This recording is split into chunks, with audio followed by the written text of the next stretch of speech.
A mala batia contra a perna de Camila a cada passo que ela dava pelo corredor de mármore, e o som seco do couro contra o joelho parecia mais alto que os gritos que ainda ecoavam atrás dela. Dona Beatriz Albuquerque estava parada no topo da escada, com as mãos cruzadas sobre o peito, e a voz que saiu dela não tinha nenhuma hesitação. "Você vai embora agora, Camila", ela disse, "e eu não quero mais ver o seu rosto dentro desta casa." Camila parou no meio do corredor, sentindo o peso da mala puxar o ombro, e virou o corpo devagar para encarar a mulher que a empregara havia. Quase 3 anos, as mãos dela tremiam.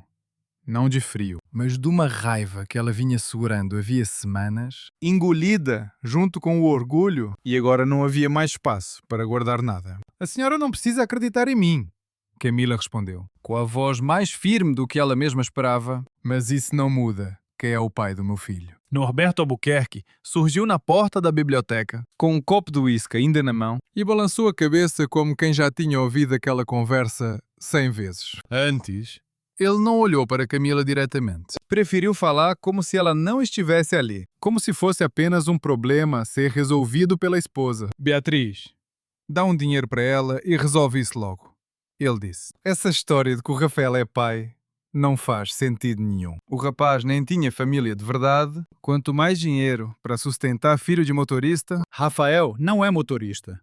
Camila quis gritar, mas segurou a frase na garganta, porque sabia que explicar de novo não adiantaria nada. Ninguém naquela casa jamais tinha realmente olhado para Rafael como uma pessoa inteira. Sempre como um funcionário a mais, um parente distante, recebido por caridade, um homem sem sobrenome que valia a pena mencionar. Ela pensou em Rafael, no jeito calado dele de observar as coisas, no modo como ele segurava um talher errado às vezes, como se tivesse aprendido as regras da mesa tarde demais na vida. E como isso nunca combinava direito com a maneira que ele falava, ou com as palavras que escolhia quando pensava que ninguém estava prestando atenção, Dona Beatriz desceu 2 degraus, parou e olhou para o ventre ainda discreto de Camila com um desprezo que não precisava de palavras. "Você trabalhou nesta casa, comeu da nossa mesa, dormiu sob o nosso teto, e é assim que você retribui, engravidando de um homem que nem sequer está aqui para assumir responsabilidade", Beatriz disse, cada palavra caindo como uma pedra. "Ele sumiu", Camila respondeu. "Ele não me abandonou. Alguma coisa aconteceu com ele. E a senhora sabe mais sobre isso do que está disposta a admitir?" O silêncio que se seguiu durou só um segundo, mas foi o suficiente para que Camila percebesse um tremor quase imperceptível no rosto de Beatriz, um piscar de olhos rápido demais, uma reação que desaparecia tão depressa quando surgia, mas que ficou gravada na memória de Camila como uma pista guardada para mais tarde. "Chega dessa conversa", Beatriz disse, virando as costas. "Aparecida vai te acompanhar até o portão e vai te entregar o quê? Resta de seu salário. Não quero mais discussão." Aparecida, a governanta mais velha da casa, apareceu no fim do corredor com os olhos baixos, incapaz de encarar Camila. E isso doeu mais do que qualquer grito. Aparecida sempre tinha sido gentil. Sempre trazia um prato extra escondido quando Camila trabalhava até tarde. Sempre perguntava se o bebê estava bem. Mas agora só conseguia olhar para o chão, porque sabia que discordar da patroa custaria o próprio emprego. "Vem, minha filha", Aparecida sussurrou, quase sem mover os lábios. "Vamos indo, antes que ela mande chamar a segurança." Do lado de fora, a chuva já tinha começado. Fina, no início, quase uma neblina molhada que grudava na pele, mas que foi engrossando conforme Camila caminhava pelo jardim em direção ao portão principal. Ela não se despediu de mais ninguém. Não olhou para trás, porque sabia que se olhasse para a casa, onde tinha vivido momentos de esperança e também de dor, alguma coisa dentro dela desabaria ali mesmo. No meio do gramado encharcado, o portão de ferro se abriu com um ranger metálico, e Aparecida colocou um envelope na mão de Camila, apertando os dedos dela por um segundo antes de soltar. "Cuida desse bebê", Aparecida disse, baixinho. "E cuida de você também, porque eu acredito em você, mesmo que ninguém mais aqui acredite." Camila engoliu um soluço e assentiu, sem conseguir formar palavras. E então o portão se fechou atrás dela com um som definitivo, como se estivesse trancando não apenas uma casa, mas um capítulo inteiro da vida dela. A rua estava vazia àquela hora da noite, e a chuva agora caía com força total, encharcando o casaco fino que ela vestia, escorrendo pelo rosto, misturada com lágrimas que ela já não fazia questão de segurar. Camila caminhou por 2 quarteirões até encontrar um ponto de ônibus coberto. E foi só ali, sentada no banco de metal frio, com a mala apoiada entre os pés, que ela permitiu que o corpo tremesse de verdade. Ela colocou a mão sobre a barriga, um gesto automático que fazia sempre que o medo ficava grande demais, e sussurrou para o filho, que ainda nem tinha nascido. A gente vai ficar bem, ela disse, baixinho. Só nós 2 por enquanto.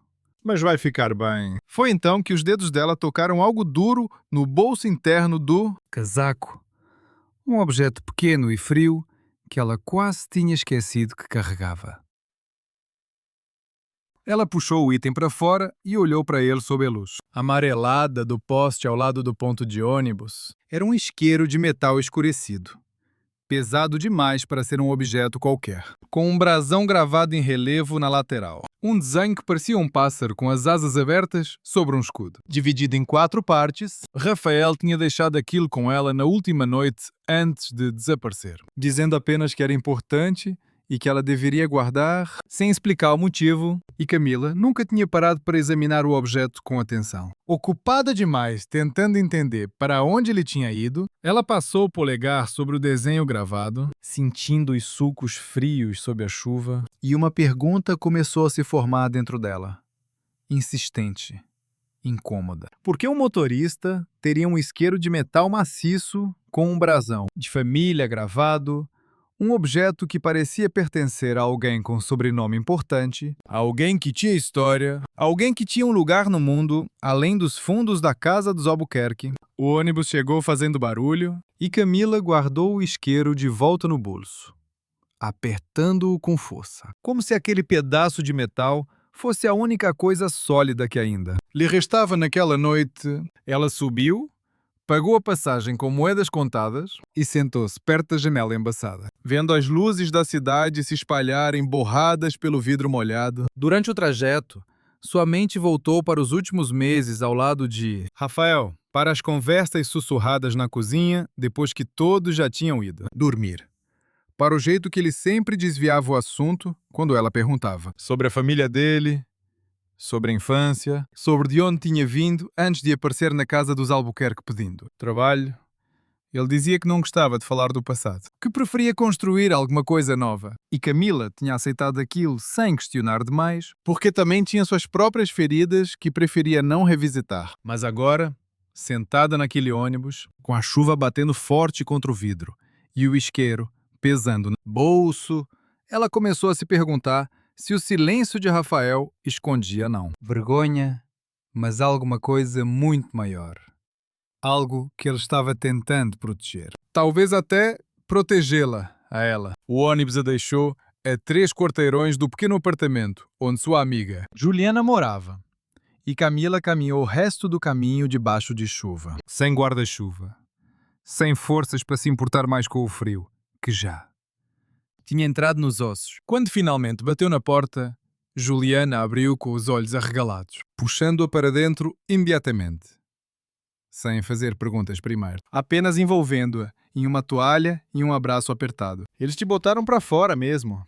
Juliana perguntou, embora a resposta já estivesse óbvia pelo estado dela, encharcada, tremendo, com os olhos vermelhos de tanto chorar. Botaram? Camila respondeu, sentando-se devagar no sofá pequeno da sala, a barriga ainda discreta escondida sob o casaco molhado, e ninguém acreditou em mim. Juliana.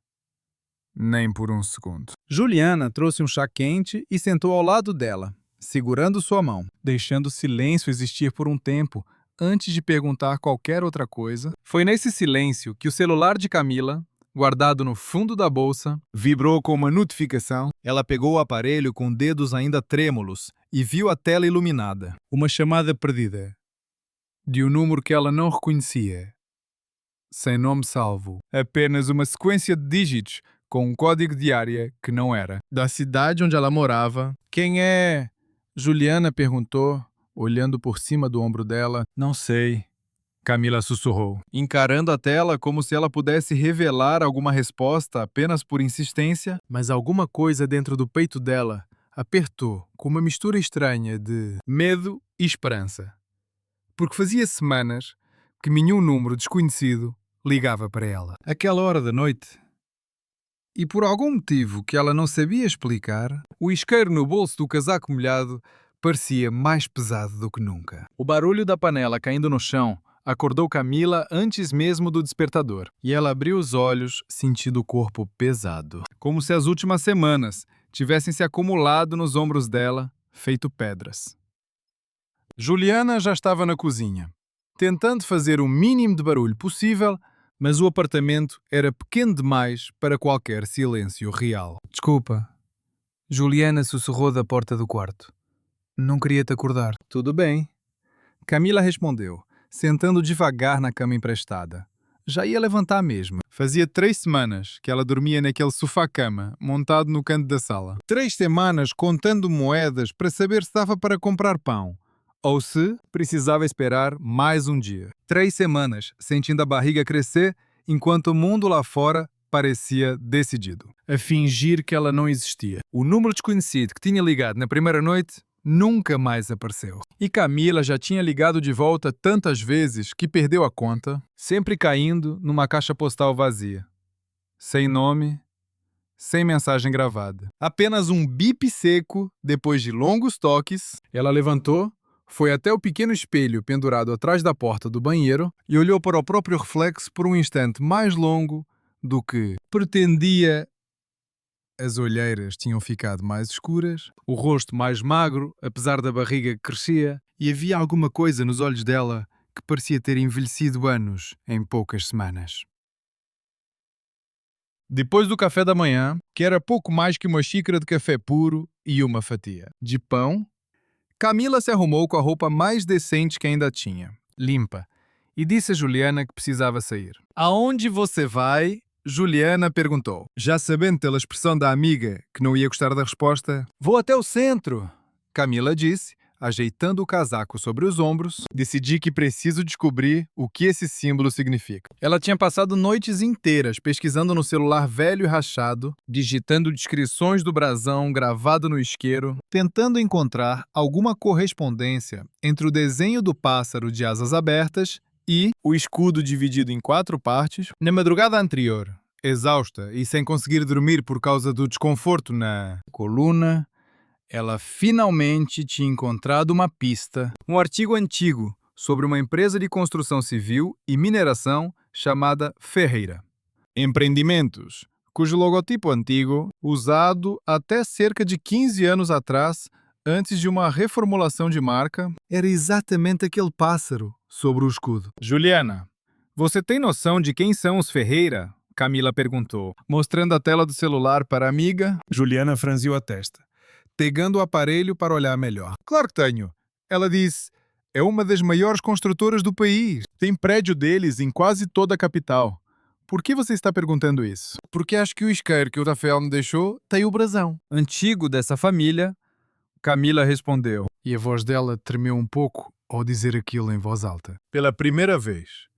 Como se a frase se tornasse mais real assim que ganhava som.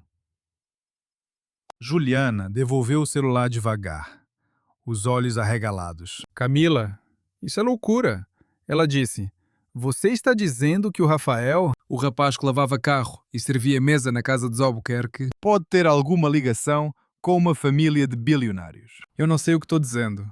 Camila admitiu. Só sei que não faz sentido um motorista ter um objeto desses. E não faz sentido ele nunca falar sobre a família. E não faz sentido ele simplesmente desaparecer sem deixar rastro nenhum. A não ser que estivesse fugindo de alguma coisa maior do que qualquer. Um de nós imaginava. Ela guardou o celular na bolsa, junto com o isqueiro, embrulhado num pedaço de pano, para não se prever. No fundo da bolsa, e se despediu de Juliana com um abraço rápido antes de sair para Juliana. Pegar o ônibus que a levaria até o centro da cidade, onde ficava a sede da Ferreira Empreendimentos. O trajeto foi longo, quase 1 hora entre trocas de ônibus. E Camila passou boa parte do tempo olhando pela janela, tentando organizar o que diria quando chegasse lá. Ela não tinha um plano muito elaborado, apenas a intenção de mostrar o isqueiro para alguém, qualquer pessoa que pudesse confirmar se aquele brasão realmente pertencia à família. E talvez, com muita sorte, descobrir se alguém ali reconhecia o rosto de Rafael. Quando finalmente desceu na parada mais próxima, o prédio da Ferreira Empreendimentos surgiu diante dela como um bloco de vidro escuro que subia tão alto que ela precisou inclinar a cabeça para ver. O topo. A entrada tinha portas giratórias de vidro fumê e um saguão que parecia maior que o apartamento inteiro de Juliana, com um piso de mármore polido e uma recepção comprida, onde 3 atendentes uniformizados trabalhavam atrás de telas de computador. Camila respirou fundo, ajeitou o casaco sobre a barriga que já começava a aparecer com mais evidência em todo tempo e caminhou até o balcão da recepção com passos que ela tentou manter firmes, apesar do coração acelerado. Bom dia, ela disse à recepcionista mais próxima. Uma mulher jovem de cabelo preso e batom vermelho perfeito. Eu preciso falar com alguém da família Ferreira. É sobre um assunto pessoal urgente. A recepcionista olhou para ela de cima a baixo, uma avaliação rápida e nada discreta, notando o casaco surrado, os sapatos gastos, a barriga que começava a se destacar sob a roupa simples. A senhora tem agendamento? A recepcionista perguntou, com um tom que já deixava claro qual seria a resposta esperada. Não tenho. Camila admitiu, mas é realmente importante. Eu tenho um objeto aqui que pertence à família e preciso saber sobre uma pessoa que talvez tenha alguma ligação com vocês. O nome dele é Rafael. A recepcionista trocou um olhar rápido com a colega ao lado, um olhar que Camila reconheceu imediatamente. O mesmo tipo de olhar que Dona Beatriz tinha lançado para ela. Na noite em que a expulsou de casa, um misto de descrença e desprezo mal disfarçado. Sinto muito, mas sem agendamento, não é possível receber visitantes nos andares executivos. A recepcionista disse, a senhora pode deixar seus dados e um motivo de contato e alguém do setor de relacionamento vai retornar caso seja pertinente. Isso é pertinente, Camila insistiu, sentindo a frustração crescer junto com o cansaço que vinha se acumulando havia semanas. Por favor, eu só preciso de 5 minutos com alguém, qualquer pessoa que possa reconhecer esse símbolo. Ela tirou o isqueiro embrulhado da bolsa e o desembrulhou sobre o balcão, mostrando o brasão gravado sob a luz forte do saguão. A recepcionista olhou para o objeto por um segundo e algo na expressão dela mudou. Uma sombra de reconhecimento que passou rápido demais pelo rosto antes que ela. Recompensei-se a máscara profissional, vou chamar a segurança para acompanhá-la até a saída. A recepcionista disse, com a voz agora mais dura, este não é lugar para esse tipo de abordagem. Eu não estou tentando abordar ninguém. Camila disse, a voz subindo de tom, sem que ela conseguisse controlar. Eu só quero uma resposta. É sobre o pai do meu filho. Será que isso não importa para ninguém aqui? 2 seguranças uniformizados já se aproximavam do balcão, atraídos pelo tom alterado da conversa, e um deles colocou a mão gentil, mas firme, no braço de Camila, guiando-a na direção da saída, sem realmente dar espaço para ela resistir. A senhora precisa se acalmar e se retirar, o segurança disse, num tom que tentava ser educado, mas que não deixava dúvida sobre a falta de escolha que ela tinha ali. Camila sentiu as lágrimas queimarem os olhos, mas se recusou a chorar ali, na frente daquelas pessoas que já a olhavam como se ela fosse uma oportunista qualquer tentando se aproveitar de um nome importante. Ela guardou o isqueiro de volta na bolsa, ajeitou o casaco e caminhou até a porta giratória com a cabeça erguida. Mesmo sentindo o corpo inteiro tremer de humilhação, do lado de fora, sentou-se num banco da praça em frente ao prédio, tentando recuperar o fôlego, e foi só então que ela percebeu uma coisa estranha. Uma van escura, estacionada do outro lado da rua, com os vidros fumês demais para enxergar quem estava lá dentro, mas parada exatamente na direção de onde ela estava sentada, sem nenhuma pressa de sair dali. Ela não deu muita atenção ao veículo naquele momento, atribuindo desconforto à paranoia natural de quem tinha acabado de ser expulsa de 2 lugares em menos de um mês. Mas mais tarde, quando revisitasse aquele dia na memória, entenderia que aquela van marcava o início da vigilância que passaria a segui-la nas semanas seguintes. Enquanto isso, 3 andares acima, no escritório com vista panorâmica que ocupava todo o topo do prédio, Dona Otávia Ferreira Lima recebia um relatório de segurança entregue pessoalmente pelo chefe do departamento, um homem de meia-idade chamado Vicente, que trabalhava para ela havia mais de uma década e que sabia exatamente quando um assunto merecia ser tratado com discrição. Uma mulher grávida apareceu na recepção pedindo informações sobre um tal de Rafael. Vicente disse, colocando uma foto tirada pelas câmeras de segurança sobre a mesa. De vidro, ela carregava um isqueiro com o brasão antigo da família. Senhora, o modelo que foi descontinuado há mais de 15 anos, Otávia pegou a foto e observou com atenção o rosto de Camila ampliado. Na imagem granulada, os olhos cansados, a postura defensiva, a barriga discreta, mas visível sob o casaco. Ela era uma mulher de 60 e poucos anos, elegante de um jeito que não deixava espaço para dúvidas sobre quem mandava naquele escritório. Com o cabelo grisalho impecavelmente arrumado e um olhar que media. Cada pessoa, como se calculasse o valor exato dela em segundos. Onde ela conseguiu esse isqueiro? Otávia perguntou, a voz baixa, mas cortante. Não sabemos ainda, senhora... Vicente respondeu. Mas ela mencionou o nome Rafael e disse que ele seria o pai da criança. O silêncio que se seguiu durou apenas alguns segundos. Mas, dentro daquele silêncio, Otávia sentiu um frio antigo subir pela espinha. Um medo que ela vinha carregando havia quase 2 anos, desde a noite em que o sobrinho mais novo da família, órfão criado sob a tutela dela depois da morte dos pais em um acidente, tinha desaparecido sem deixar rastro nenhum. Logo depois de uma discussão feia entre os dois sobre o futuro da empresa e sobre a herança que ele um dia teria direito de reivindicar, ela tinha dito a todos, inclusive ao Conselho Administrativo, que Rafael tinha simplesmente decidido cortar laços com a família, que era um jovem instável e ingrato, que preferia viver escondido a assumir as responsabilidades do sobrenome. Ninguém jamais soube que, na verdade, Otávia havia orquestrado o afastamento dele. Usando contatos, dinheiro e ameaças veladas para garantir que Rafael desaparecesse do radar de qualquer pessoa que pudesse questionar quem realmente controlava as decisões da Ferreira. Empreendimentos, enquanto o herdeiro legítimo ainda estava vivo e podia, a qualquer momento,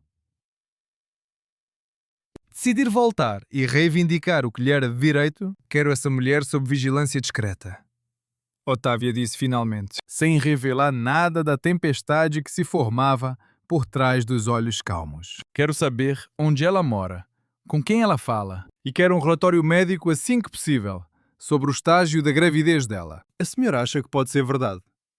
Vicente perguntou, hesitante. Sabendo que estava pisando em terreno perigoso, ao questionar as ordens, Otávia olhou para ele com uma expressão que fechou qualquer possibilidade de mais perguntas. Não importa se é verdade, ela disse. Importa que ninguém mais descubra antes de mim. Vicente assentiu e saiu do escritório, deixando Otávia sozinha diante da janela panorâmica que mostrava a cidade inteira, espalhando lá embaixo, pequena e distante, como as pessoas que ela sempre tinha considerado descartáveis diante dos interesses maiores, da família que ela havia dedicado a vida inteira a proteger e controlar. Enquanto isso, Camila caminhava de volta para o ponto de ônibus, sem saber que já estava sendo observada, sem saber que a simples visita ao prédio tinha desencadeado uma engrenagem de vigilância que passaria a acompanhar cada movimento seu. Ela só sabia que estava exausta, que os pés doíam, que a barriga parecia mais pesada a cada quarteirão percorrido e que precisava, com urgência, encontrar uma forma de sustentar a si mesma e ao filho, que estava por vir. Nos dias seguintes, ela tentou conseguir emprego em 2 casas de família diferentes. Mas ambas recusaram assim que perceberam a gravidez avançada, alegando, educadamente, que não tinham condições de oferecer licença maternidade ou de esperar o retorno dela depois do parto. Uma terceira entrevista numa loja de roupas pequena no bairro vizinho pareceu promissora, até que a dona do estabelecimento, ao saber que Camila não tinha marido presente nem apoio familiar, mudou de postura e disse que precisava pensar melhor. Uma resposta que ambas sabiam que jamais se transformaria em um sim. Foi numa dessas tardes de rejeição, sentada num banco de praça, tentando decidir o próximo passo, que Camila notou pela segunda vez a mesma van escura, estacionada a uma distância cautelosa, os vidros fumês impedindo qualquer visão de quem estava lá dentro. Um arrepio frio percorreu a espinha dela, e ela se levantou rapidamente, caminhando na direção oposta, o coração batendo forte contra o peito. Será que estou ficando paranoica? Ela se perguntou, olhando por cima do ombro, repetidas vezes, enquanto andava mais rápido do que o corpo cansado permitia. Naquela noite, de volta ao apartamento de Juliana, Camila contou à amiga sobre a van, sobre a sensação constante de estar sendo observada, e Juliana, preocupada, sugeriu que talvez fosse melhor ela parar de insistir na história do isqueiro. E da família Ferreira, talvez seja perigoso demais mexer com gente rica assim, Juliana disse, segurando as mãos de Camila sobre a mesa pequena da cozinha. Eu não quero que aconteça alguma coisa com você ou com o bebê. Eu sei que é perigoso, Camila respondeu, olhando para o isqueiro, que agora ficava sempre sobre a mesinha de cabeceira, improvisado ao lado do sofá-cama. Mas também sei que se eu parar agora, meu filho vai crescer sem nunca saber quem realmente é o pai dele. E eu não vou deixar isso acontecer só porque tenho medo. Ela pegou o objeto de metal nas mãos mais uma vez, sentindo o peso familiar contra a palma, e pensou em Rafael. Em como ele sempre parecia estar carregando um segredo grande demais para compartilhar. Em como às vezes ela o pegava olhando pela janela com uma expressão distante, como se estivesse em outro lugar completamente diferente daquela cozinha simples onde trabalhavam juntos. Uma coisa é certa, Camila disse, mais para si mesma do que para Juliana, aquele isqueiro não é uma coincidência. E eu vou descobrir a verdade. Nem que precise bater em cada porta dessa cidade até encontrar alguém disposto a me ouvir. Do lado de fora, invisível na escuridão da rua, um homem sentado dentro de um carro discreto anotava em um pequeno bloco o horário exato em que as luzes do apartamento se apagaram, mais um detalhe insignificante que seria adicionado ao relatório que chegaria à mesa de Dona Otávia na manhã seguinte, alimentando um plano que já começava a tomar forma na mente calculista, mulher que estava determinada a apagar qualquer vestígio da existência de Rafael antes que fosse tarde demais. O consultório médico cheirava a álcool e a flores artificiais. Uma combinação estranha, que Camila já tinha aprendido a reconhecer como o cheiro específico dos postos de saúde públicos que atendiam de graça, ou quase de graça, mulheres na situação dela. Ela estava sentada na sala de espera havia quase 2 horas. O número de senha amassado entre os dedos, sentindo as pernas incharem cada vez mais dentro dos sapatos apertados. Camila Ferraz, uma enfermeira, chamou da porta, olhando para uma prancheta. Ela se levantou com esforço, a barriga já numa fase em que cada movimento exigia um planejamento cuidadoso, e seguiu a enfermeira até uma sala pequena onde uma médica jovem, de olhar cansado, mas gentil, a esperava atrás de uma mesa cheia de papéis. A médica fez as perguntas de praxe. Mediu a pressão, apalpou a barriga com cuidado e depois se recostou na cadeira com uma expressão que misturava profissionalismo e uma preocupação sincera que Camila não esperava encontrar ali. A senhora está com a pressão um pouco alta, a médica disse. E isso, junto com o cansaço que a senhora relata, pode ser sinal de que o corpo está sob muito estresse. A senhora precisa descansar mais, comer melhor, evitar situações de tensão. Camila quase riu. Um som seco e sem humor nenhum, porque a ideia de evitar tensão parecia uma piada cruel diante da vida que ela estava vivendo. Ela agradeceu, pegou a receita de vitaminas que provavelmente não teria dinheiro para comprar todas e saiu do posto de saúde já pensando no próximo problema da lista interminável que parecia crescer a cada dia. Foi na parada de ônibus, esperando o coletivo que a levaria de volta para o apartamento de Juliana, que ela avistou um rosto que reconheceu, mas que levou alguns segundos para identificar completamente um homem de uns 50 anos, cabelo grisalho, cortado curto, vestindo um paletó simples, mas bem cuidado, estava sentado no mesmo banco, comendo um sanduíche embrulhado em papel alumínio. Senhora Mâncio, Camila disse, hesitante, aproximando-se devagar. O senhor não trabalhava na casa de Albuquerque. O homem levantou os olhos, surpreso. E um lampejo de reconhecimento cruzou o rosto dele antes de se transformar. Em algo mais cauteloso, Quase desconfiado. Camila, ele disse, a voz baixa, como se estivesse verificando se alguém mais poderia ouvir. Você está bem. Ouvi dizer que a dona Beatriz mandou você embora. Mandou? Camila confirmou, sentando-se ao lado dele no banco, sem pensar duas vezes, sentindo as pernas agradecerem o descanso.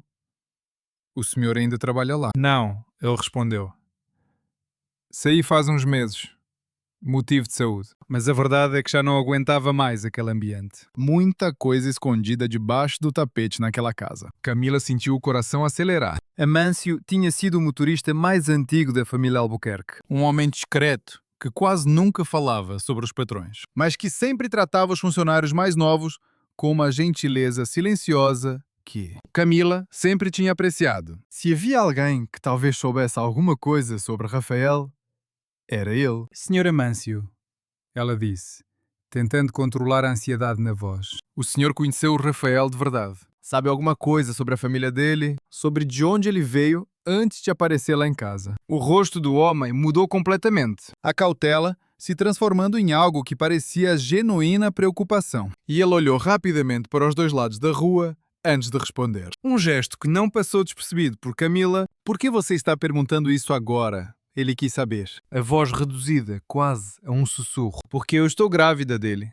Camila respondeu, sem rodeios. E ele desapareceu, sem explicação nenhuma. E ninguém acredita em mim quando digo que ele existe de verdade. Que não é invenção minha. E eu encontrei um isqueiro que ele deixou comigo. Com um brasão que parece ser da família Ferreira, Amâncio ficou em silêncio por um longo momento, olhando para as próprias mãos. E quando finalmente falou, a voz dele carregava um peso que Camila não esperava. Eu sabia que um dia isso ia voltar à tona. Ele disse, baixinho. O Rafael não é motorista de verdade. Camila, ele nunca foi. Ele é sobrinho da dona Otávia Ferreira, a que manda em tudo naquele grupo empresarial gigante. Há uns 2 anos, ele desapareceu de repente. Ninguém sabia dizer porquê. Só que tinha tido uma briga feia com a tia dele. Uns meses depois, ele apareceu lá na casa de Albuquerque, usando outro sobrenome. Pedindo emprego, como se fosse um rapaz qualquer, Camila sentiu o mundo girar por um segundo. Uma mistura de choque e algo parecido com alívio. A confirmação finalmente chegando, depois de semanas inteiras duvidando da própria sanidade. Mas por que ele faria isso? Ela perguntou. Por que se esconder daquele jeito, trabalhando como funcionário numa casa qualquer? Isso eu não sei ao certo. Amâncio admitiu, mas o motorista antigo da família Ferreira, um amigo meu, me contou uma vez que a dona Otávia tinha jurado que ia fazer. O Rafael desaparecer do mapa se ele continuasse ameaçando reivindicar a parte dele. Na herança, falavam que ela tinha medo dele, de verdade. Medo do que aconteceria com o poder dela na empresa se ele voltasse. A reclamar os direitos que tinha por nascimento, Camila sentiu um arrepio percorrer a espinha, as peças começando a se encaixar de um jeito que fazia sentido. Assustador, o jeito calado de Rafael, a maneira como ele nunca falava do passado, o isqueiro com o brasão antigo, tudo aquilo formava agora um quadro muito mais complexo e perigoso do que ela jamais tinha imaginado. O senhor acha que a dona Otávia pode ter feito alguma coisa com... Camila perguntou, quase com medo da própria pergunta. Eu não sei, Amâncio respondeu. Mas o que eu sei é que você deveria ter muito cuidado. Camila, gente com esse tipo de poder não gosta de deixar rastro. E se você está fazendo perguntas sobre o Rafael, alguém já deve estar de olho em você. Como assim já deve estar de olho? Camila perguntou, sentindo o estômago apertar ao lembrar da van escura que tinha visto 2 vezes na semana anterior. Amâncio ia responder, a boca já se abrindo para continuar a explicação, quando um carro preto parou bruscamente na esquina mais próxima, as portas se abrindo rápido demais para ser coincidência. 2 homens de terno escuro desceram, caminhando na direção deles com passos calculados. E Amâncio empalideceu instantaneamente, levantando-se do banco com um movimento nervoso. Preciso ir, ele disse. rápido, guardando o resto do sanduíche no bolso do paletó, sem nem perceber o gesto sem sentido. Espera, Camila pediu, segurando o braço dele. Por favor, me diga mais alguma coisa, qualquer coisa que possa me ajudar. Procura o hospital onde ele nasceu. Amâncio sussurrou rapidamente. Antes de se afastar, quase correndo, tem um registro lá que ela nunca conseguiu apagar completamente. Um documento antigo que prova quem é o pai biológico dele. Procura isso, antes que seja tarde. Ele desapareceu na direção oposta à dos homens de terno, misturando-se rapidamente entre os pedestres da rua movimentada, e Camila ficou paralisada por um segundo, sem saber se devia seguir Amâncio ou fugir dos homens que se aproximavam. Optou por levantar-se e caminhar na direção contrária, tentando parecer casual, o coração martelando contra as costelas. Um dos homens de terno, mais alto e com um olhar frio que parecia calcular cada movimento dela, apertou o passo até ficar próximo o suficiente para falar sem gritar. Senhora Camila Ferraz, ele disse, um sorriso que não alcançava os olhos. Poderia nos acompanhar por um momento? Temos algumas perguntas sobre suas recentes visitas ao prédio da Ferreira Empreendimentos. Quem são vocês? Camila perguntou, tentando manter a voz firme, apesar do medo crescente. Trabalhamos para a família, o homem respondeu, vagamente, sem se identificar de verdade. E gostaríamos de esclarecer algumas informações antes que a situação se torne mais complicada para a senhora. Camila olhou ao redor, notando que a rua, apesar de movimentada, não oferecia nenhum refúgio óbvio, nenhum policial visível, nenhuma loja aberta o suficiente perto para correr até lá dentro. Ela sentiu o pânico subir pela garganta, mas se forçou a respirar fundo, lembrando que estava em local público, que gritar chamaria a atenção, que aquilo era uma proteção mínima, mas real. Eu não tenho nada para falar com vocês, ela disse, a voz tremendo, apesar do esforço para soar corajosa. Se querem falar comigo, procurem meu advogado. Isso pareceu pegar os dois homens de surpresa. Um blefe que Camila soltou sem pensar muito, sem sequer ter um advogado de verdade, mas que funcionou o suficiente para fazer o homem mais alto hesitar por um segundo, trocando um olhar rápido com o parceiro. A senhora tem advogado? Ele perguntou, num tom que tentava soar desinteressado, mas que carregava uma pontada real de preocupação. Tenho. Camila mentiu, olhando diretamente nos olhos dele. E ele já sabe exatamente para onde eu fui hoje e com quem. Eu conversei, então, se alguma coisa acontecer comigo, ele vai saber onde procurar. Os dois homens trocaram outro olhar, e o mais alto deu um passo para trás, ajeitando o paletó com um gesto que tentava disfarçar o recuo como uma decisão deliberada. Vamos deixar isso para outra ocasião, ele disse. Mas recomendo que a senhora pense com cuidado antes de continuar investigando assuntos que não são da sua conta. Eles voltaram para o carro preto e se afastaram, deixando Camila sozinha na calçada. Tremendo, tanto que precisou se apoiar num poste para não cair. Ela ficou ali por vários minutos, respirando fundo, tentando processar tudo o que tinha acontecido em questão de poucos minutos. A revelação de Amâncio, a ameaça velada dos homens de terno, o nome de Otávia Ferreira, agora carregando um peso muito mais sinistro do que antes. Quando finalmente se sentiu capaz de caminhar, pegou o ônibus de volta para o apartamento, olhando repetidas vezes pela janela para verificar se estava sendo seguida. Chegou exausta, tanto fisicamente quanto emocionalmente, e Juliana, ao ver o estado dela, praticamente a arrastou para dentro, preparando um chá e insistindo que ela se sentasse antes de contar qualquer coisa. Camila relatou tudo, palavra por palavra, e viu o rosto da amiga passar por várias fases de choque. Preocupação enquanto a história se desenrolava. Você precisa parar com isso, Juliana disse, quando Camila terminou. Isso não é mais sobre orgulho ou sobre provar que você está falando. A verdade, isso é perigoso de verdade. Camila, eles mandaram gente atrás de você. Eu sei que é perigoso, Camila respondeu. Mas você ouviu o que o Amâncio disse. Tem um registro no hospital onde o Rafael nasceu. Um documento que pode provar quem é o pai biológico dele. Se eu conseguir esse documento, ninguém mais vai poder duvidar de mim. E talvez, só talvez, eu consiga descobrir onde o Rafael está e se ele está bem. Juliana balançou a cabeça, os olhos cheios de preocupação genuína, mas também de um respeito relutante pela determinação da amiga. Tudo bem, ela disse finalmente.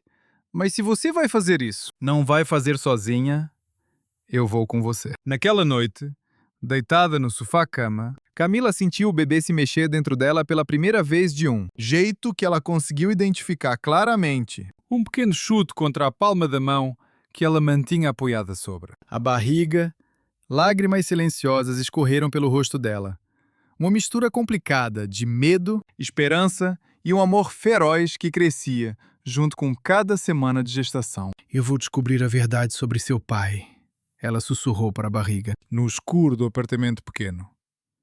E ninguém, nem toda a fortuna do mundo, vai me impedir de te dar o nome que você merece ter. Do lado de fora, invisível como sempre, a vigilância continuava. E em algum lugar da cidade, dentro de um escritório iluminado até tarde da noite, Dona Otávia Ferreira Lima recebia um novo relatório sobre o encontro entre Camila e o antigo motorista da família Albuquerque, um relatório que a fazia apertar os lábios numa linha fina e tensa, porque sabia exatamente o que aquele encontro significava. E sabia que precisava agir antes que mais peças daquele quebra-cabeça perigoso se encaixassem. Localizem o Amâncio, ela ordenou ao telefone, a voz gelada cortando o silêncio do escritório vazio, e garantam que ele entenda, de uma vez por todas, o valor do silêncio. Nos 2 dias seguintes, Camila e Juliana passaram horas planejando a visita ao hospital que Amâncio tinha. Mencionado, um hospital particular na zona sul da cidade,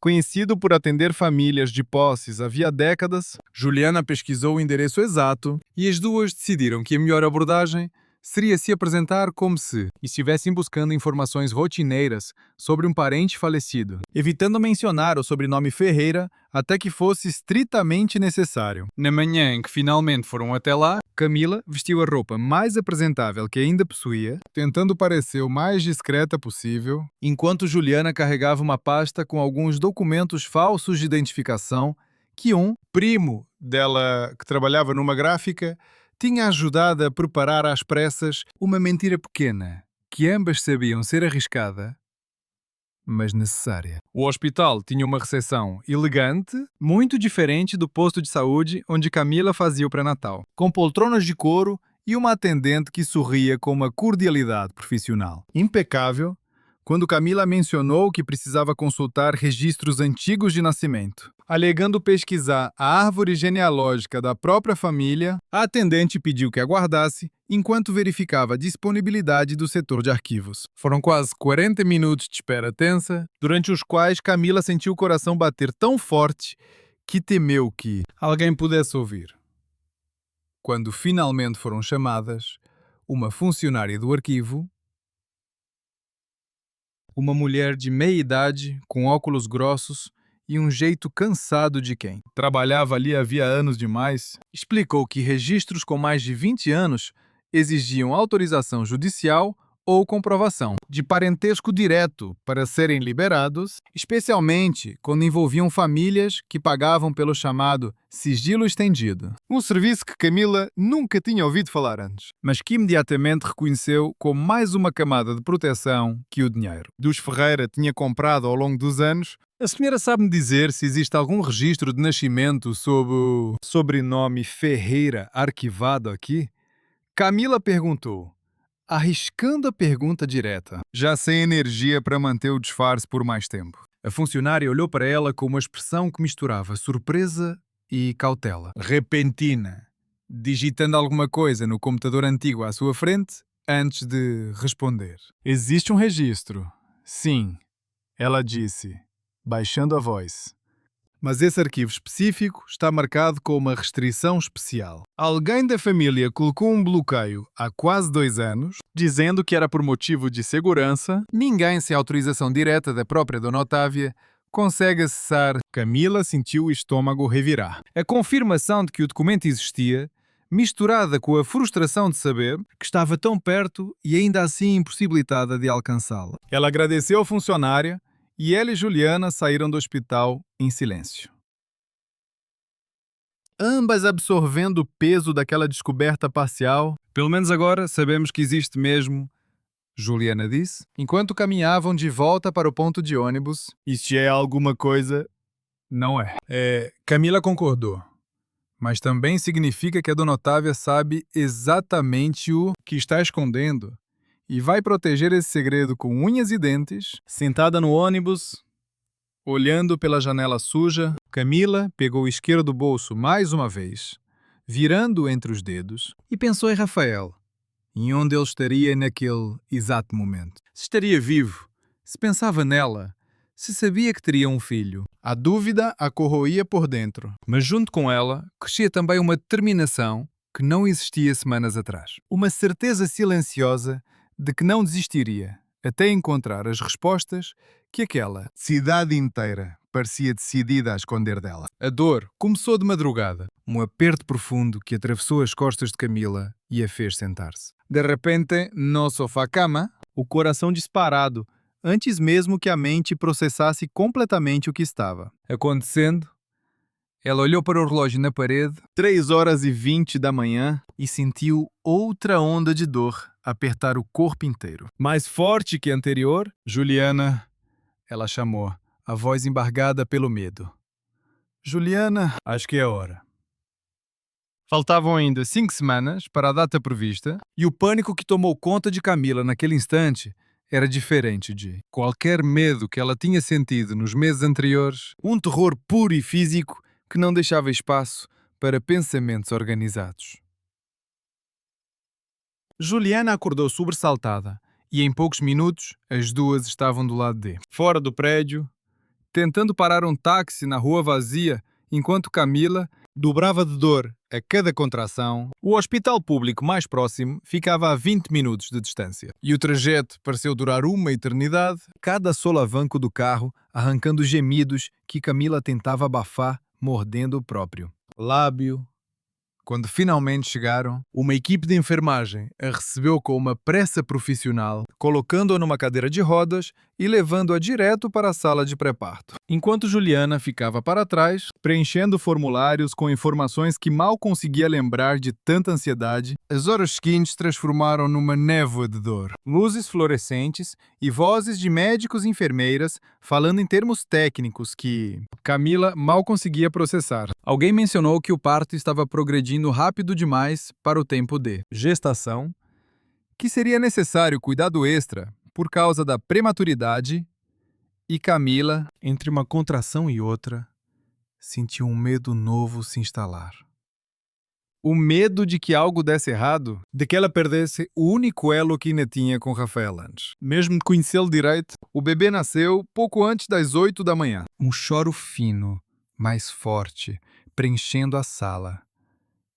E Camila, exausta, além de qualquer limite que já tinha conhecido, Chorou junto com a criança. um misto de alívio e um amor tão avassalador que parecia fisicamente impossível de conter dentro do peito. É um menino, a médica anunciou, colocando o bebê minúsculo, envolto numa manta, brevemente sobre o peito de Camila, antes que a equipe de neonatologia levasse para os cuidados necessários por causa da prematuridade. Ele vai ficar bem. Camila perguntou, a voz rouca de tanto gritar durante o parto. Ele é pequeno, mas está respirando bem sozinho. Isso é muito bom sinal. A médica respondeu, vamos monitorá-lo na incubadora, só por precaução. Foi durante essas primeiras horas confusas, depois do parto, enquanto Camila ainda se recuperava na maca, que um administrador do hospital apareceu ao lado da cama, acompanhado de uma enfermeira que segurava uma prancheta com um ar estranhamente formal para o contexto. Senhora Ferraz, o administrador disse, precisamos colher uma amostra de sangue do recém-nascido para os exames de rotina. E também gostaríamos de confirmar alguns dados para o registro civil. Existe informação sobre o pai da criança que a senhora gostaria de constar. Camila, ainda zonza pelo esforço do parto, forneceu o nome de Rafael, o único sobrenome que ela conhecia dele, sem saber que aquela informação, junto com a amostra de sangue colhida minutos depois, se tornaria o centro de uma manipulação que já estava em andamento antes. Mesmo de ela abrir os olhos naquela manhã, o que Camila não sabia era que, horas antes, um funcionário do hospital, silenciosamente comprado através de um intermediário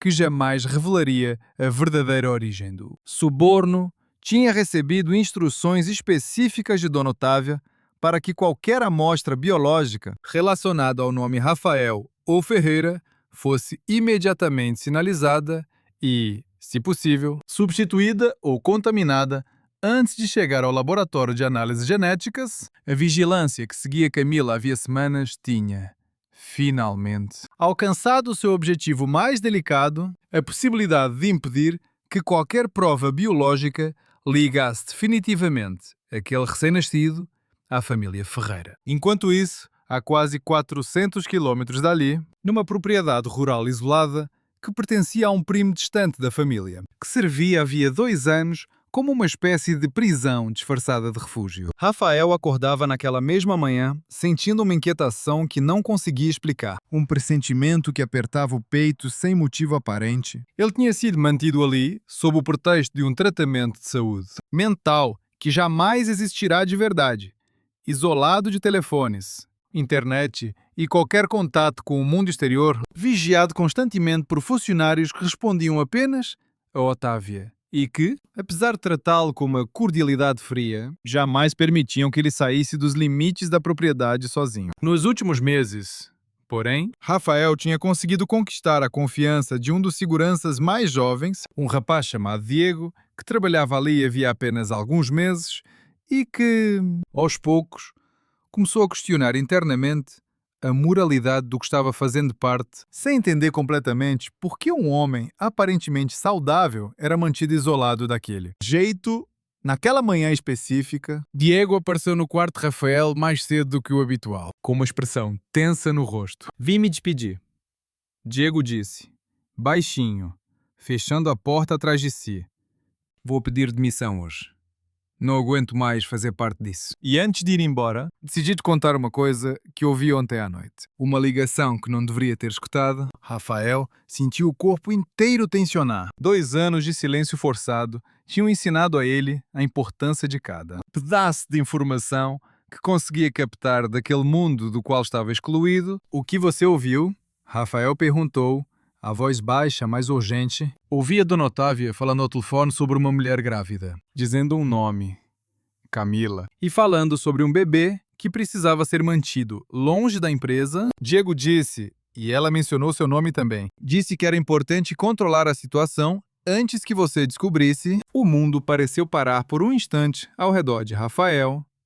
Camila, o nome dela ecoou dentro dele com uma força que trouxe de volta, de uma vez só, todas as memórias que ele tinha tentado suprimir durante os últimos 2 anos. O rosto dela, o jeito que ela ria baixinho quando pensava que ninguém estava olhando, as conversas sussurradas na cozinha da casa dos Albuquerque, a última noite, antes dele ser levado embora à força, quando entregou a ela o isqueiro que pertencia ao pai dele, o único objeto que conseguiu esconder da vigilância de Otávia antes de desaparecer daquela vida. "Ela está grávida?"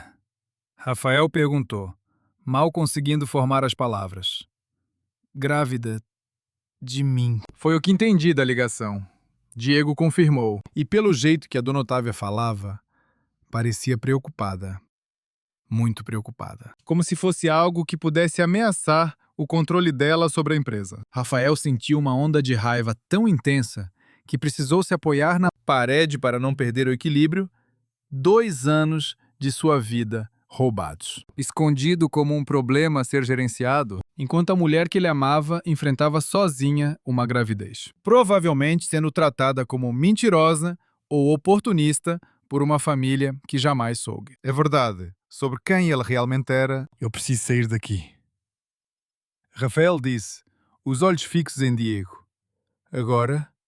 Hoje? Antes que seja tarde demais." Diego hesitou por um segundo. O medo das consequências visível no rosto jovem. Mas então assentiu, tomando uma decisão que mudaria o curso de tudo que estava por vir. "Vou-te ajudar", ele disse.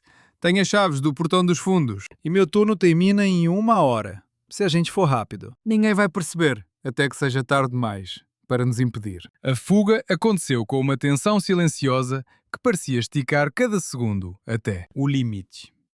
Rafael e Diego atravessando o terreno da propriedade, evitando as câmeras, que Diego conhecia de memória, chegando finalmente a um carro velho, estacionado na estrada de terra que levava até a rodovia principal. Durante o trajeto de várias horas até a capital, Rafael mal conseguiu falar, a mente correndo entre a raiva contra a tia e o medo desesperado de chegar tarde demais para conhecer o próprio filho, ou pior, de descobrir que algo tinha acontecido com Camila durante aqueles 2 anos de silêncio forçado. Foi através de uma ligação frenética para um antigo amigo da faculdade, um advogado que Rafael confiava havia anos e que jamais soube da verdadeira razão do desaparecimento dele, que conseguiu descobrir através de contatos no meio hospitalar, em qual unidade Camila poderia ter dado à luz, baseando-se no bairro onde ela supostamente morava, segundo uma informação vaga que Diego tinha ouvido durante a ligação espionada. Quando Rafael finalmente atravessou as portas do hospital público, a roupa amarrotada da viagem, o rosto marcado pelo cansaço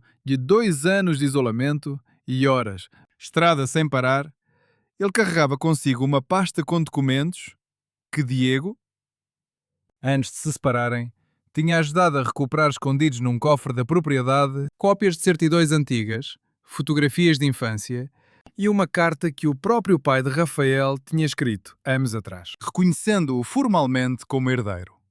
Um documento que Otávia sempre acreditou ter destruído completamente. Preciso encontrar uma paciente chamada Camila Ferraz, ele disse à recepção. A voz rouca de exaustão, mas firme de determinação. Ela teve um bebê aqui hoje de manhã. A recepcionista, percebendo a urgência genuína no rosto dele, verificou o sistema e o direcionou para a ala de maternidade, onde Camila, ainda fraca, mas já mais lúcida, estava sentada na cama, tentando absorver as informações que uma enfermeira acabara lhe passar sobre um suposto problema técnico com a amostra de sangue do bebê que exigiria uma nova coleta. Foi nesse exato momento, com Camila ainda processando a notícia estranha e um nó de desconfiança se formando no estômago dela, que a porta do quarto se abriu e Rafael apareceu, parado na soleira, os olhos cheios de lágrimas que ele não fazia esforço nenhum para esconder. Camila, ele disse, a voz quebrando ao pronunciar o nome dela. Ela olhou para ele, incapaz de acreditar no que via. O rosto mais magro, os olhos mais cansados, mas inconfundivelmente ele. O homem que ela tinha esperado e temido nunca mais ver. Rafael, ela sussurrou.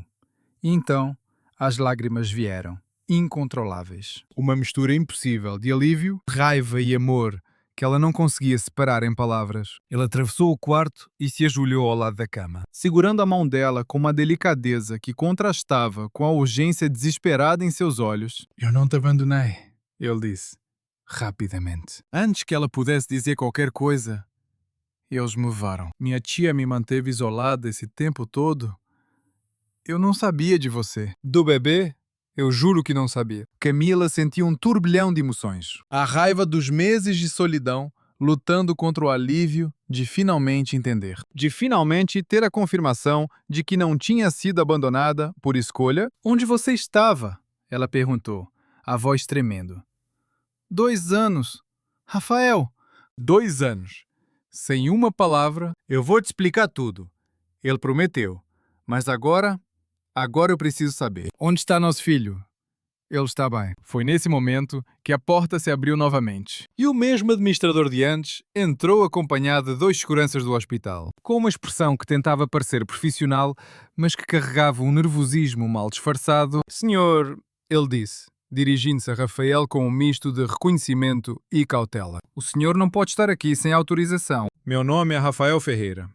Rafael disse, levantando-se e encarando o administrador diretamente. Sou filho de Eduardo Ferreira e sobrinho de Otávia Ferreira Lima. E esse hospital acabou de tentar manipular um exame genético do meu filho, por ordem da minha tia, e eu tenho aqui os documentos que provam quem eu sou de verdade. O administrador empalideceu visivelmente ao ouvir o sobrenome completo. E os 2 seguranças trocaram olhares incertos, claramente, sem saber como proceder diante de uma reviravolta que ninguém tinha previsto. Isso é uma acusação muito séria, senhor.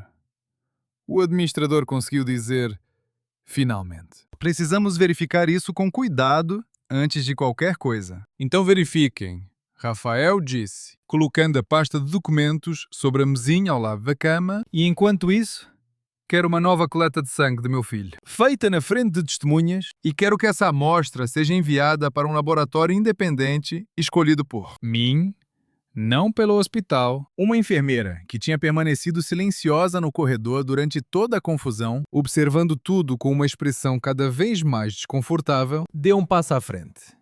pigarreando antes de falar. Eu posso confirmar que recebi instruções estranhas hoje de manhã, ela disse, hesitante. Um funcionário que eu nunca tinha visto antes pediu que eu marcasse a amostra do bebê Ferraz com um código diferente do protocolo normal. Eu achei estranho na hora, mas não questionei. O silêncio que se seguiu foi carregado de tensão. O administrador, olhando entre Rafael, A enfermeira e os documentos espalhados sobre a mesa, claramente compreendendo que algo muito maior do que um simples mal-entendido administrativo estava se desenrolando ali dentro daquele quarto de hospital. Camila, ainda sentada na cama, observava tudo, com uma mistura de exaustão física e um turbilhão emocional. Parecia impossível de conter, sentindo, pela primeira vez em meses, que talvez, finalmente, a verdade estivesse prestes a vir à tona, mesmo que ainda houvesse um longo caminho pela frente até que a justiça realmente acontecesse. Vou providenciar a nova coleta imediatamente, o administrador disse. Finalmente. E vou também abrir uma investigação interna sobre essa irregularidade. Mas, Sr. Ferreira, preciso avisar que, dada a gravidade da situação, seremos obrigados a notificar as autoridades competentes. Notifiquem. Rafael respondeu, sem hesitar. Porque eu quero que isso venha à tona. Quero que todos saibam o que minha tia é capaz de fazer para proteger o controle que ela nunca deveria ter tido sobre uma herança que não é dela. Enquanto os seguranças e o administrador saíam para providenciar a nova coleta, Rafael se voltou novamente para Camila, sentando-se na beirada da cama e segurando o rosto dela entre as mãos. Com um cuidado que carregava 2 anos de saudade acumulada. Eu prometo que vou consertar isso, ele disse.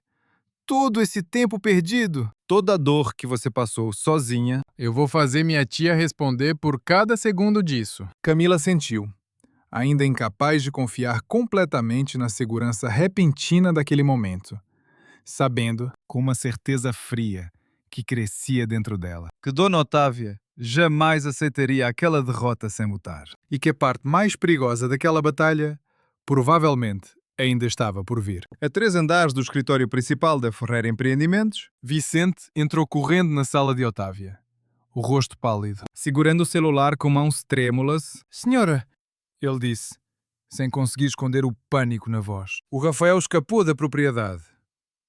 E ele está no hospital, com a mulher e o bebê. E ele tem os documentos. Senhora, os documentos que a senhora jurou que tinham sido destruídos. Otávia sentiu o sangue gelar nas veias, mas manteve o rosto impassível. Décadas de treinamento em não deixar transparecer fraqueza, servindo como uma máscara automática. Mesmo diante da pior notícia que já tinha recebido em anos. Quais documentos? Ela perguntou, a voz perigosamente calma. A carta do Eduardo. Vicente respondeu, reconhecendo o filho como herdeiro. Otávia fechou os olhos por um segundo, sentindo, pela primeira vez em muito tempo, o controle que ela tinha construído com tanto cuidado ao longo de 2 décadas começar a escapar por entre os dedos como areia fina demais para segurar. Chame meus advogados, ela disse finalmente, abrindo os olhos com uma frieza renovada, e localizem tudo o que ainda pudermos controlar antes que esta história chegue à imprensa. Porque se vai haver uma guerra, eu não vou entrar nela desarmada. A sala de reuniões, no último andar da Ferreira Empreendimentos, tinha uma mesa de vidro tão comprida que parecia dividir o espaço em 2 territórios distintos. E Camila, sentada ao lado de Rafael, 3 semanas depois do nascimento do filho deles, sentiu o peso de cada olhar dos 11 conselheiros presentes.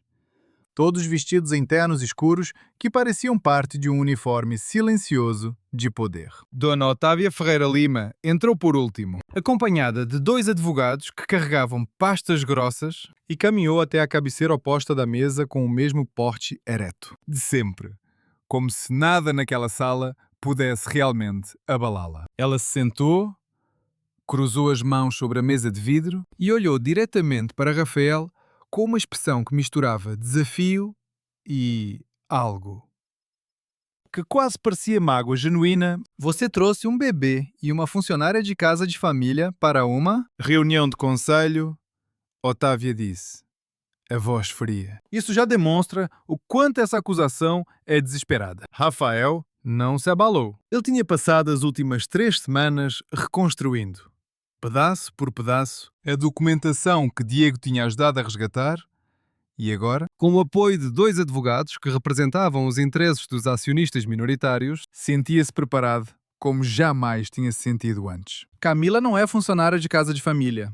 Rafael respondeu, calmo, é a mãe do meu filho. E o meu filho é seu herdeiro legítimo. Algo que a senhora tentou apagar por 2 anos. O advogado sénior de Otávia, um homem de cabelos brancos chamado Ricardo Salgado, ergueu a mão pedindo a palavra. E Otávia assentiu, permitindo que ele conduzisse a defesa. Meu cliente jamais negou a existência do Sr. Rafael Salgado disse, dirigindo-se ao conselho. O que está em questão aqui são as circunstâncias em que o senhor esteve ausente e minha cliente tem documentação médica que comprova que o afastamento foi motivado por preocupações genuínas com a saúde mental dele, não por qualquer tentativa de fraude. Um murmúrio baixo percorreu a mesa. Alguns conselheiros trocando olhares desconfortáveis. E Rafael sentiu a raiva crescer no peito. Mas se conteve, sabendo que perder a compostura ali seria exatamente o que Otávio esperava. Documentação médica assinada por médicos pagos pela própria empresa. Rafael respondeu. Sua voz elevando-se apenas o suficiente para transmitir firmeza, sem parecer descontrolada. E eu gostaria de perguntar à minha tia, diante deste conselho inteiro, porque se a preocupação era genuína com a minha saúde, eu fui mantido numa propriedade isolada. Sem telefone, sem acesso à internet, vigiado por seguranças que respondiam apenas a ela. Otávia manteve o rosto impassível, mas Camila, observando de perto, notou o mesmo tremor quase imperceptível que tinha visto na expressão de Beatriz. Albuquerque, meses atrás, um sinal mínimo de que a máscara começava a rachar. Tratamento para episódios de instabilidade emocional exige, às vezes, isolamento controlado.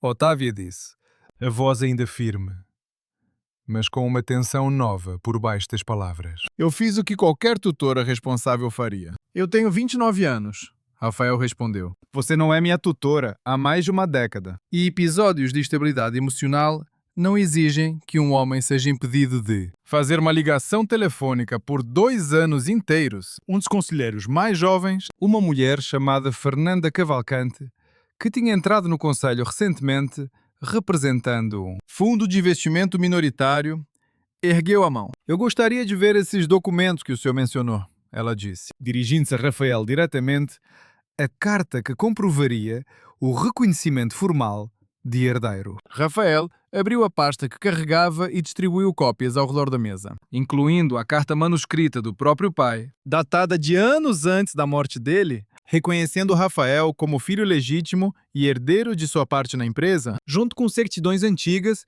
e uma declaração notarizada que Diego, corajosamente, tinha aceitado assinar, confirmando as condições em que Rafael fora mantido na propriedade rural. Salgado folheou os documentos rapidamente, o rosto tenso, e sussurrou algo no ouvido de Otávia, que balançou a cabeça de leve. Recusando-se a mudar de postura, mesmo diante da evidência crescente, esses documentos podem ser falsificados.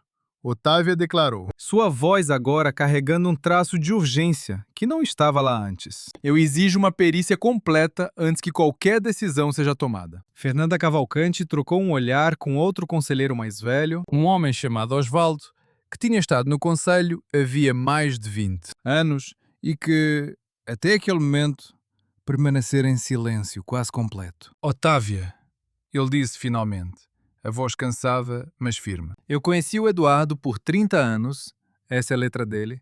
Eu reconheceria em qualquer lugar.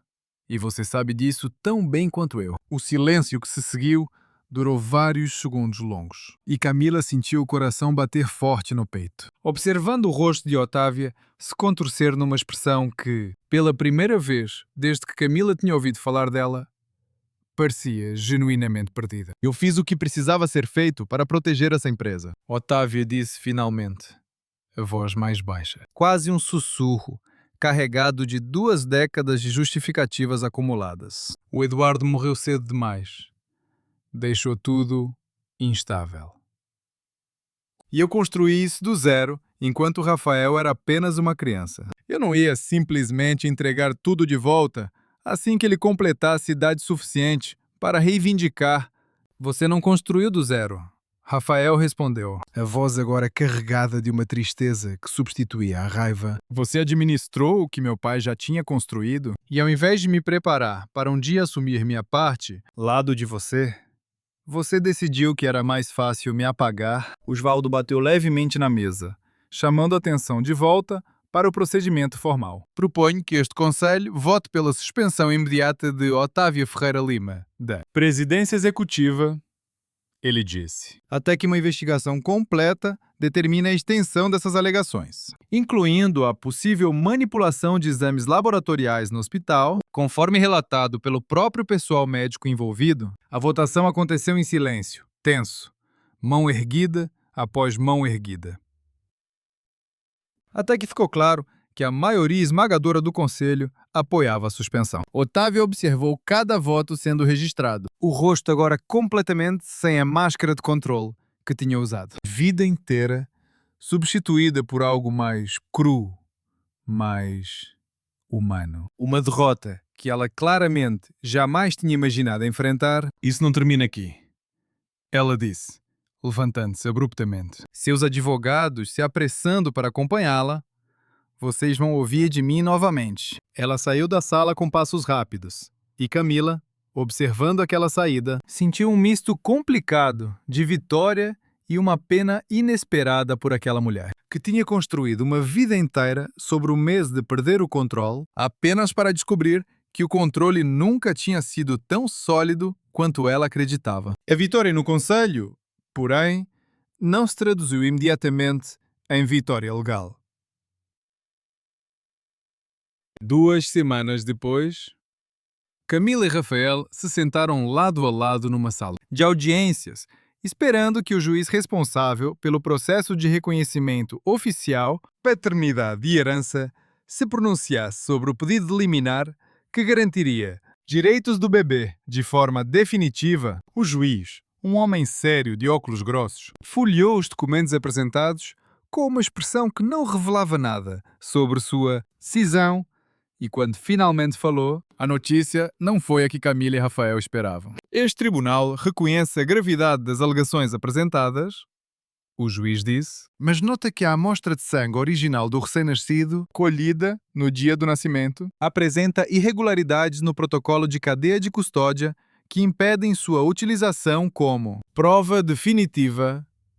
A segunda amostra, colhida posteriormente sob supervisão, precisa ser corroborada por testemunho direto de quem manipulou a primeira amostra, testemunho que, até o momento, não foi obtido de forma que satisfaça os requisitos legais. Camila sentiu o chão desabar sob os pés. Como assim não é suficiente?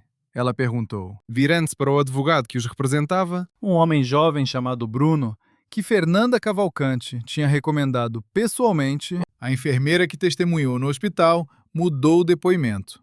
Bruno explicou, baixinho. Parece que ela recebeu uma proposta financeira substancial para se retratar. Agora ela diz que não tem certeza do que viu naquele dia. Rafael cerrou os punhos, a raiva subindo rápido demais para conter completamente. Isso é exatamente o tipo de coisa que minha tia faria, ele disse. Ela ainda tem recursos suficientes para comprar silêncio, mesmo suspensa do cargo. O juiz concedeu um prazo de 30 dias para que novas provas fossem apresentadas antes de arquivar o pedido de liminar definitivamente, e Camila saiu do tribunal sentindo uma exaustão que ia muito além do cansaço físico, uma sensação de que, apesar de tudo o que já tinham enfrentado, ainda havia um obstáculo capaz de fazer tudo desmoronar. Naquela noite, sentada no pequeno apartamento que Rafael tinha alugado para os três, longe de qualquer propriedade que pudesse ser rastreada até a família Ferreira, Camila balançava o filho no colo, tentando acalmá-lo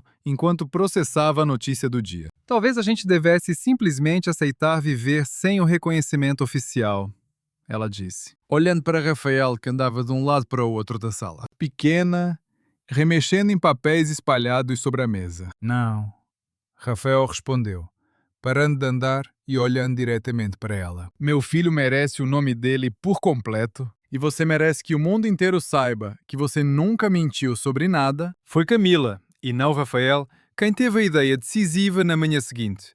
Ela pediu a Bruno o endereço da enfermeira que tinha mudado o depoimento, uma mulher chamada Solange, e insistiu em ir pessoalmente conversar com ela. Apesar dos protestos de Rafael, que temia por sua segurança, eu preciso fazer isso sozinha, Camila disse, com uma firmeza que não deixava espaço para discussão, de mulher para mulher. Sem advogados, sem ameaças, só a verdade. Ela encontrou Solange num pequeno apartamento na periferia da cidade, e a enfermeira, ao abrir a porta e reconhecer Camila, tentou fechá-la imediatamente. Mas Camila colocou o pé na fresta, sem violência, apenas com determinação. Eu não vim brigar com você.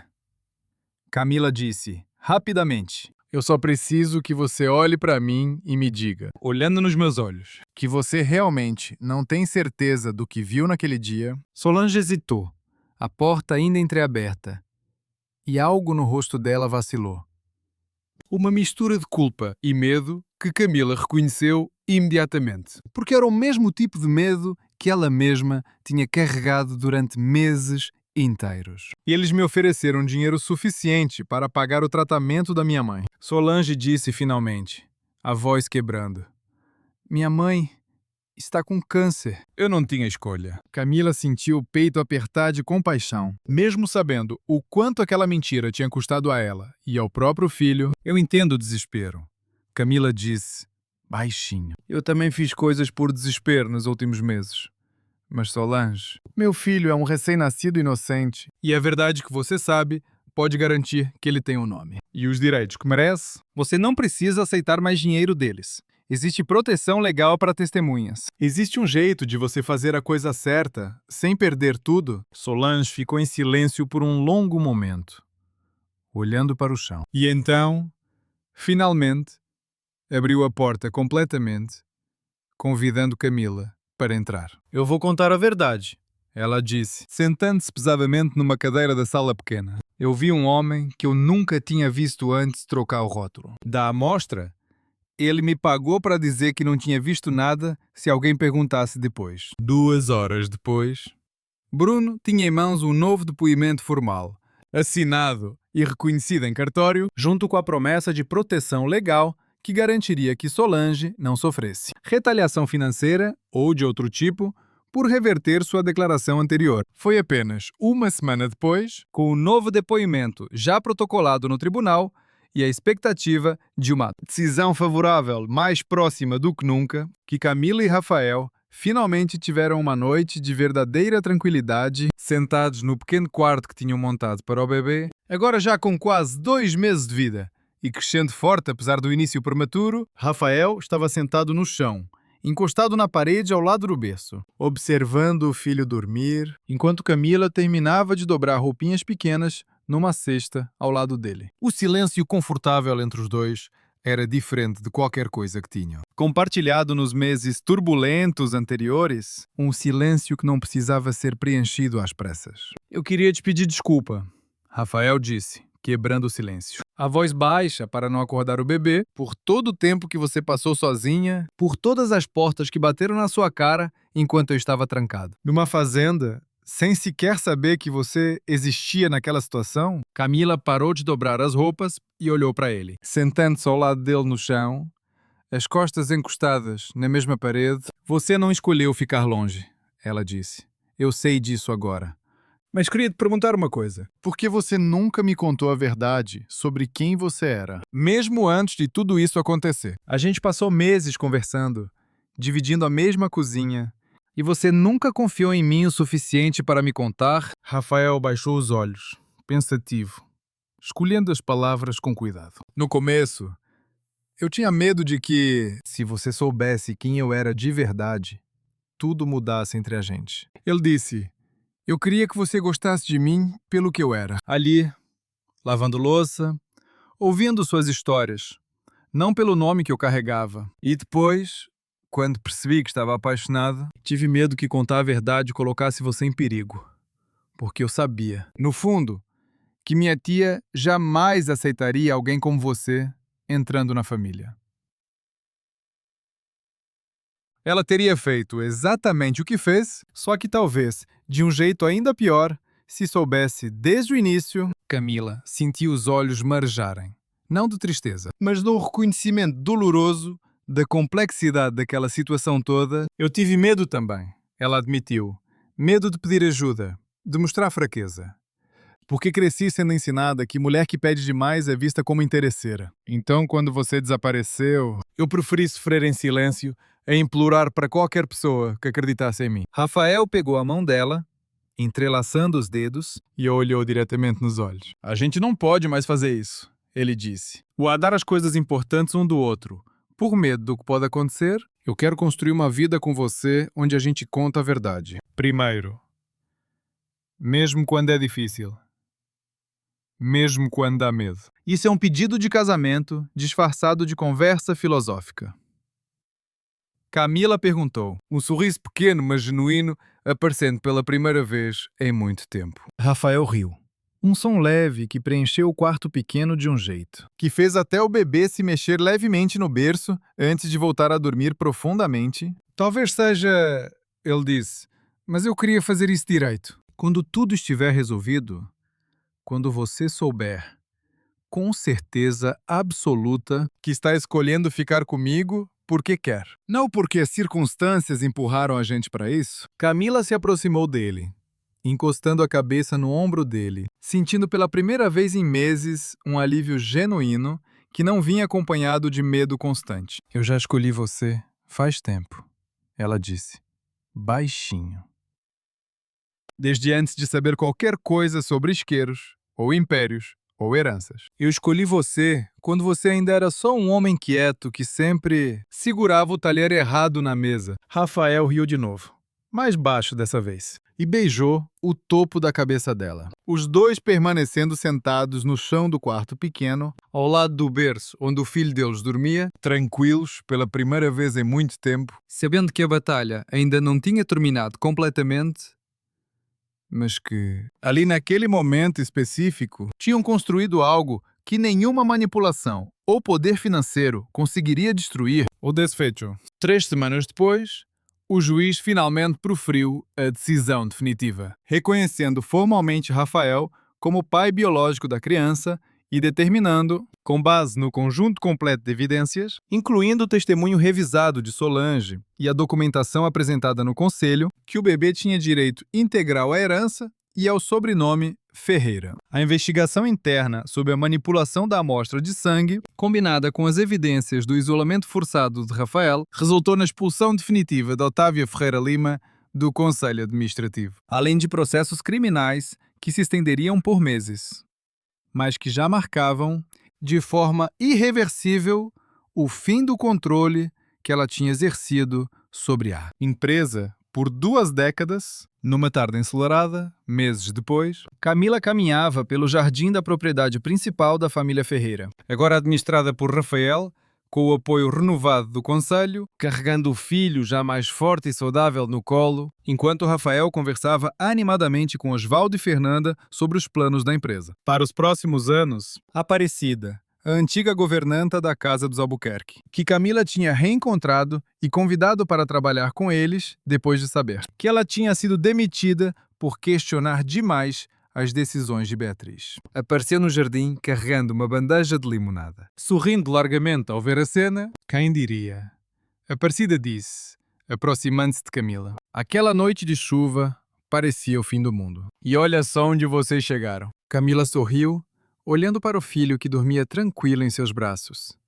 E depois para Rafael, que observava de longe com um sorriso que carregava toda a promessa de um futuro que, finalmente, os dois poderiam construir juntos sem segredos, sem medo e sem ninguém capaz de apagá-los novamente. Do lado de fora da sala de reuniões, enquanto os conselheiros se dispersavam em pequenos grupos, discutindo em voz baixa o que tinham acabado de testemunhar, Fernanda Cavalcante se aproximou de Camila e Rafael com uma expressão que misturava curiosidade profissional e uma simpatia genuína. Eu preciso confessar uma coisa, Fernanda disse, dirigindo-se principalmente a Camila. Quando meu fundo comprou participação nesta empresa há 2 anos, eu já desconfiava que havia alguma coisa estranha na forma como Otávia geria. certas informações. Ela sempre controlava demais. Sabia demais sobre detalhes que não deveriam ser prioridade de uma presidente executiva. Por que a senhora nunca investigou mais a fundo? Rafael perguntou, curioso. Porque suspeitar é uma coisa e ter provas concretas é outra completamente diferente. Fernanda respondeu. Num ambiente corporativo como este, acusações sem evidências sólidas destroem reputações e carreiras rapidamente, especialmente quando quem acusa é visto como outsider, como recém-chegado. Camila entendeu perfeitamente aquela lógica. Tendo vivido na própria pele o peso de ser vista como alguém de fora tentando reivindicar algo que não lhe pertencia, foi exatamente assim que eu me senti esses últimos meses. Ela disse. Todo mundo preferia acreditar na versão mais conveniente da história, mesmo quando a verdade estava bem ali, esperando para ser ouvida. Osvaldo, que tinha se aproximado do pequeno grupo enquanto conversavam, colocou a mão gentilmente no ombro de Camila, um gesto paternal que surpreendeu tanto ela quanto Rafael. Eu conheço o Eduardo desde os tempos de faculdade, ele disse. E posso-te garantir uma coisa.